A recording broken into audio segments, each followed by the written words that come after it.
नमस्कार, you are watching woke India और आज हमारे साथ part time protester, full time बेरोजगार लाल सलामी वोकेश्वरी जी हमारे साथ स्टूडियो में है। वोकेश्वरी जी वेलकम, थैंक यू अपने जो पोल्यूटेड धरना है उससे थोड़ा सा समय निकालने के लिए। मैं उम्मीद करती हूँ कि जो इंटरव्यू है ये तीनों लोगों तक आपकी आवाज़ बन पाएगा। नमस्कार, इनकलाब जिंदाबाद लाल सलाम साथियों। इससे पहले कि हम लोग इंटरव्यू शुरू करें, मैं चाहूँगी कि हम 2 मिनट का मौन रखें हमारे कॉमरेड हिडमा चाचा के लिए।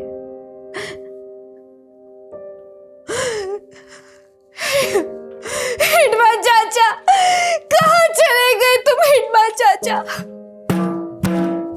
हिडमा चाचा कहाँ गए तुम? हिडमा चाचा कहाँ गए तुम? हिडमा चाचा कहाँ गए तुम? वोकेश्वरी जी 2 मिनट का मौन हम नहीं कर सकते क्योंकि 3 मिनट की हमारी स्क्रिप्ट है।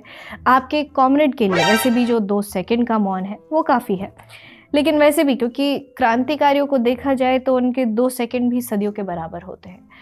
आगे बढ़ते हैं, इसलिए हम दर्शकों का समय बर्बाद नहीं कर सकते। वोकेश्वरी जी, यही प्रॉब्लम है आप लोगों की। आपको व्यूअर्स चाहिए, आपको टीआरपी चाहिए, आपको हमारी क्रांति इतनी सस्ती लगती है कि वो आपकी टीआरपी का जरिया बन गई है। इसी सामंतवादी सोच के खिलाफ तो हमारी लड़ाई है।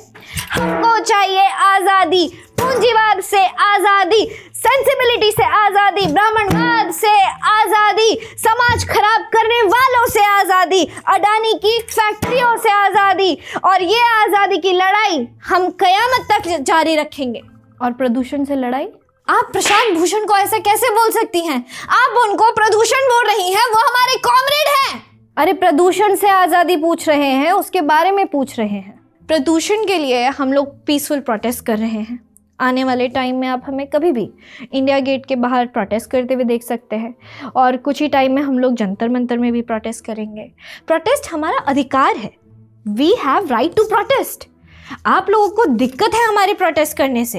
हम प्रोटेस्ट करने जाते हैं प्रदूषण के लिए, आप लोग उसको कुछ और बना देते हैं। आप लोग ये दिखाते हैं कि हम लोग हमारे कॉमरेड्स के लिए प्रोटेस्ट कर रहे हैं, लेकिन आपके प्रोटेस्ट करने से ये पोल्यूशन कैसे हटेगा? लुक, मेरे हाथ में 2 चार्ट्स हैं।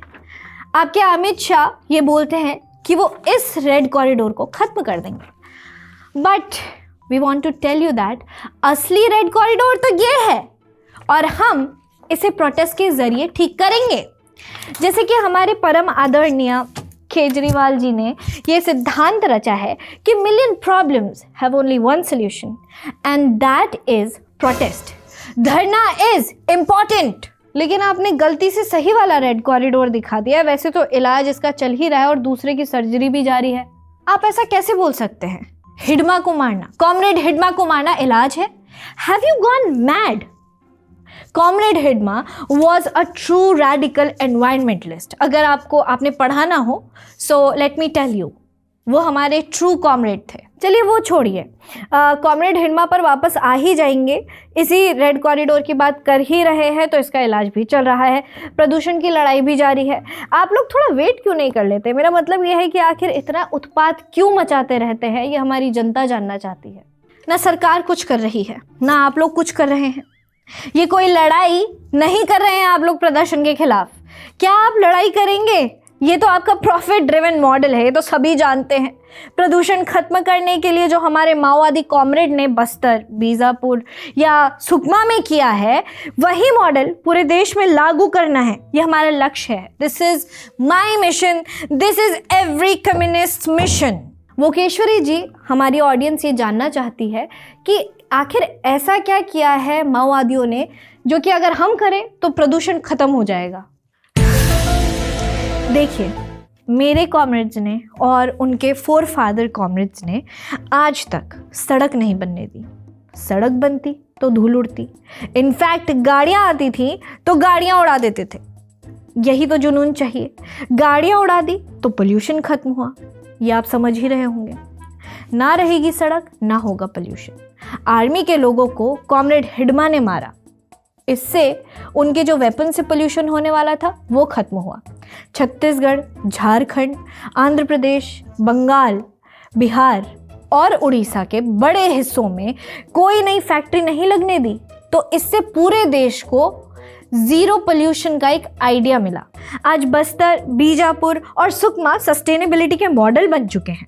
इनफैक्ट नक्सली इलाकों में हम जन अदालत लगाते हैं और वहीं पर सबका फैसला ऑन द स्पॉट हो जाता है। दिल्ली में भी अब हम यही करने वाले हैं। यही हमारा मिशन है कि हम दिल्ली में फैक्ट्रियां हटा दें, चाहे कोई ग्रीन क्रैकर्स जलाए, चाहे सिगरेट पिए, दिया जलाए, धूप अगरबत्ती करे, हम सबको ख़त्म कर देना चाहते हैं। हम पोल्यूशन ख़त्म कर देना चाहते हैं। लेकिन पराली का क्या? पराली से कैसा प्रदूषण? वो तो इको फ्रेंडली ट्रेडिशन है हमारी कंट्री का। हाउ कैन यू ड्रैग पराली इन दिस कॉन्वर्जेशन? ये सब फार्मर्स को बदनाम करने के लिए किया जाता है। जितनी एक दिन में पराली जलती होगी उससे ज़्यादा आपके मंदिरों में दिए जलते हैं, उससे ज़्यादा आप लोग ग्रीन क्रैकर्स जला लेते हैं। पराली जलाना पर्यावरण के लिए बिल्कुल भी नुकसानदायक नहीं है। स्पेशली पंजाब की पराली के बारे में मैं बताती हूँ। पंजाब की पराली जलती है और ऑक्सीजन छोड़ती है। इनफैक्ट प्रदूषण रोकने के लिए मंदिरों की धूप अगरबत्ती पर बैन लगाना ज़रूरी है। यही हमारा एनवायरनमेंट का सस्टेनेबल मॉडल है। वोकेश्वरी जी, आप सस्टेनेबिलिटी की बात करते हैं तो सस्टेनेबिलिटी के बारे में ही बता दीजिए कि आप अपनी पर्सनल लाइफ में कैसे ये सारी चीज़ों को अप्लाई करते हैं। Sustainability is a way of life. Plastic का उपयोग ना हो इसलिए हम लोग ब्रश ही नहीं करते हैं। पानी बर्बाद ना हो, पानी की बचत हो, इसलिए हम महीनों तक नहीं नहाते हैं। सिगरेट उससे पर्यावरण को बहुत ज़्यादा नुकसान होता है, इसीलिए हम लोग इको फ्रेंडली बीड़ी फूकते हैं। ये बीड़ी इको फ्रेंडली कैसे हो गई? आप ये पूछ रहे हैं कि बीड़ी इको फ्रेंडली कैसे हो गई? बीड़ी को आप मामूली मत समझिए। ये वही बीड़ी है जिसे सुलगाकर हमारे माओवादी कॉमरेड्स ने जंगलों में क्रांति की ज्वाला को जीवित रखा था। दरअसल इस देश में वामपंथी क्रांति की लड़ाई इसी बीड़ी के भरोसे चल रही है। बीड़ी में क्रांति का स्वाद है क्योंकि ये बस्तर के जंगलों में उगने वाले तेंदू पत्ते से बनती है। जेएनयू में ये नहीं पहुंच पाते हैं तो हम आपस में ही किसी से मांग कर जुगाड़ कर लेते हैं। हमने फिदेल कास्त्रो की अम्मी की कसम खाई है, जिस दिन ये तानाशाही सरकार बदलेगी, उस दिन हम जेएनयू में भी तेंदू पत्ते की बीड़ी ही फूकेंगे। लेकिन वोकेश्वरी जी, ये पूरा देश जानना चाहता है कि आप और आपके कॉमरेड 10 सालों से कहाँ पर थे और ये जो आपकी क्रांति है वो दिसंबर में ही क्यों फटी है? लास्ट 10 सालों से हम लोग एक लड़ाई अपने अंदर भी लड़ रहे थे और जब हम लोग अपने आप को एक्सप्लोर कर रहे थे उसमें आपने देखा होगा कि पहले अक्षय था। जब हमने वो जंग लड़ ली फिर हमने सोचा कि हम बाहर की जंग लड़ें।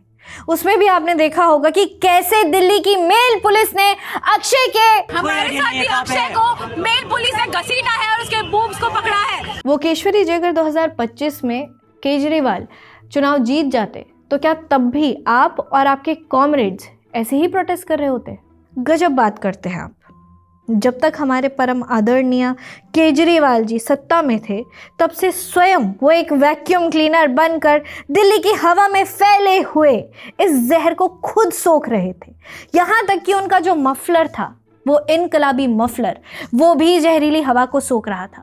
तभी तो उनको जब आप देखते होंगे वो खांसते रहते थे। वो क्यों खांसते थे? उसके पीछे भी एक बहुत क्रांतिकारी रीज़न था और आप फांसीवादी लोग उनका मजाक उड़ाते थे। जब से हमारे गुरुजी दिल्ली छोड़कर पंजाब गए हैं तब से दिल्ली की हवा में फिर से जहर फैल चुका है। केजरीवाल जी अब आजकल पंजाब का धुआं ही पी रहे हैं। आप देखिए पंजाब की हवा पिछले कुछ समय से कितनी शुद्ध हो चुकी है। ये हमारे गुरुजी का ही कमाल है।